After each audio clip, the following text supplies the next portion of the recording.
All right, so today we're going to be talking tech, but not the flashy stuff you see everywhere. We're going deep, talking about the elements you probably haven't even heard of. But Right. these elements, they make your smartphone possible, that electric car you've been thinking about, even the internet itself. Yeah. Yeah, crazy, right? And get this, China just made a move, banned exports of some of these key minerals to the U.S. It sent shockwaves through the tech world. So that's what we're diving into today. Why these minerals are so important, why China would do this, and what it all means for the future of, well, pretty much everything. It really is fascinating. China's kind of become the gatekeeper for some of these super specialized materials. Mm, Specialized. We're talking about things like gallium, germanium, antimony, graphite, and even super hard materials. Most people probably haven't even heard of them, but they're the backbone of so much of the tech we just take for granted. Okay, so let's break this down. You mentioned gallium, germanium. What is it about these things that makes them so special? Well, think about it this way. Imagine a world without those super bright LEDs. The ones in your phone, so green your TV, even traffic lights. That's a world without gallium. And 5G, that super fast connection, you wouldn't have that without germanium. It's essential for fiber optic cables. Those are like the information highways of the internet. Hmm. What about antimony?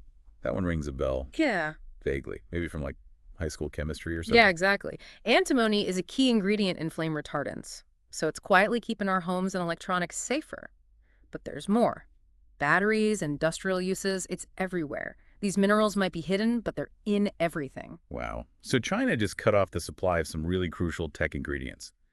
And that's got everyone worried. But what's Yeah. the strategy here? Why do this? Well, it's a power move for sure, but it's complicated. There are a lot of layers to this. China has been building up its dominance in these markets for decades. I think about this. They control about 80% of the world's gallium production, Hmm. 70% of germanium, and a full 50% of antimony. They basically control the global market. Wow, those numbers are pretty stark. Yeah. It really shows how much power China has. So this isn't really just about the minerals themselves, is it? This is about China asserting its position globally. Exactly. Our sources highlight a few key motivations for this. Obviously, there's the economic leverage. By controlling the supply of these minerals, China can basically control the pace and cost of tech development in other countries, including the US. So they're basically saying, we can make these minerals harder to get, and that'll drive up prices. Yes. And that gives them a competitive edge. US companies become reliant on them, and China can influence global pricing, maybe even push manufacturing towards their own companies. It's a way of saying we're in control when it comes to high-tech manufacturing. I see. And what about national security? How do these minerals play into that? Well, a lot of these minerals, they're actually vital for advanced military tech, next-gen weapon systems, cutting-edge surveillance, even secure communications. By controlling the supply, China can potentially slow down or even limit the development of those technologies in other countries. And that gives them a strategic advantage in defense and intelligence. Hmm. Hmm. So it's a long game then, Mm. economically and militarily.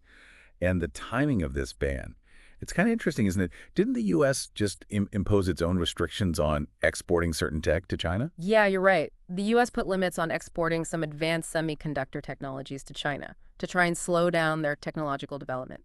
This ban, it's definitely a response to that. Retaliation, China saying, hey, don't try to control things. We've got our own levers to pull. Okay, so we've got economic warfare, a race for technological dominance, and some serious geopolitical tension brewing. But before we get too carried away, let's bring this back down to earth for a minute. What does all of this actually mean for, everyday people? It's easy to get caught up in all this global stuff, economics, geopolitics.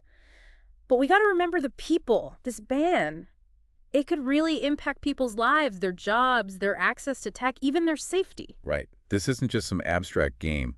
There are real consequences for real people. Exactly. Think about the people who work in industries that rely on these minerals.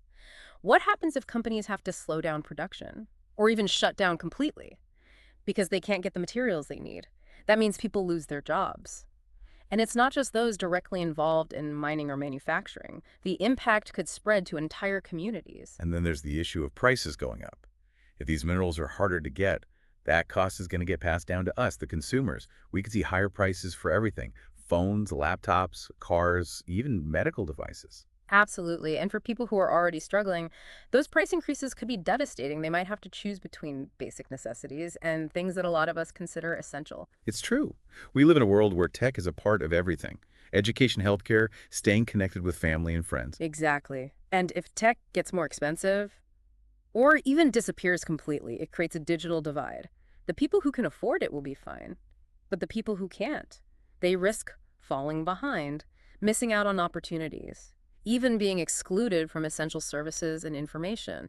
It's a matter of equity and access. So it's bigger than just minerals, isn't it? It's Yeah. about who controls the future of tech, who gets to participate in the global economy, who's connected, and who gets left behind. Yeah, you hit the nail on the head. This situation shows just how important it is to have a fair and sustainable approach to technology, one that doesn't leave anyone out. It's a big challenge. We've talked about the downsides. Hmm. But could there be any positive outcomes from this? You mentioned innovation earlier. Yeah, there's a silver lining here. This crisis could force us to break free from our reliance on these specific minerals. It could push us to invest in research and development, to find alternative materials. Materials that are more abundant, more sustainable, and less subject to geopolitics. So instead of fighting over these limited resources, we could be looking for entirely new solutions. Exactly. This could be a catalyst for a major tech leap forward. We might discover materials that are even better than what we have now, leading to more efficient, more powerful, and more sustainable tech across the board. Wow, that's pretty mind-blowing when you think about it. Breakthroughs in batteries, solar panels, electronics, medical devices, who knows what else. This could be a chance to not just replace what we've lost, but to create something entirely new and better. And it could lead to a more diverse and resilient supply chain. Instead of relying on one country, we could develop multiple sources. That would make the global economy less vulnerable to disruptions like this ban. So this could be a turning point, a chance to rethink how we approach tech development and resource management. Are we going to stick with the old ways? Or are we going to use this as an opportunity to build a more sustainable and equitable future? It's a defining moment for sure. The decisions we make now will have consequences for years to come. We need to think long term, not just about getting these minerals, but about building a more resilient and equitable tech future for everyone. I couldn't agree more. This situation has really highlighted how interconnected the global economy is, and how crucial it is to think about the resources we need for modern life. It's a wake-up call, and it's up to us to decide how to respond. One thing that really stands out to me is the need for collaboration. No one country can solve this alone. We need to work together, share knowledge pool resources, combine our expertise to create a more stable and sustainable future. Absolutely. This isn't the time to isolate ourselves or try to do everything alone. We need to break down barriers, build bridges, and work towards common goals. And it's not just about governments. Businesses and research institutions need to be involved too. We need to encourage innovation, collaboration, and investment in the technologies of the future.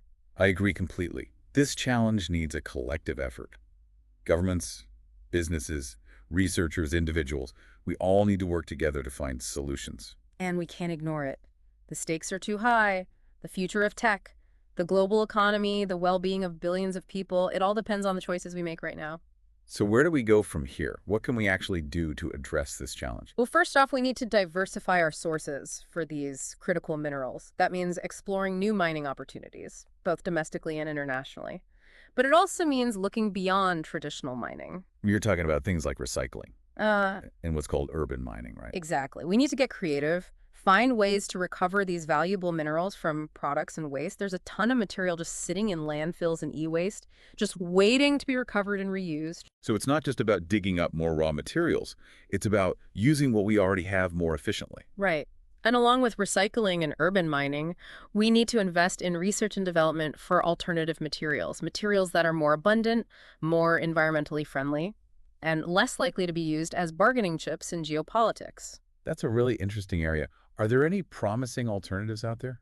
There are some exciting things happening in materials science. For example, researchers are looking at using graphene, that's a single layer of carbon atoms, to replace silicon in semiconductors. Graphene, isn't that the wonder material we've been hearing so much about? Yep, that's the one. It's still early days.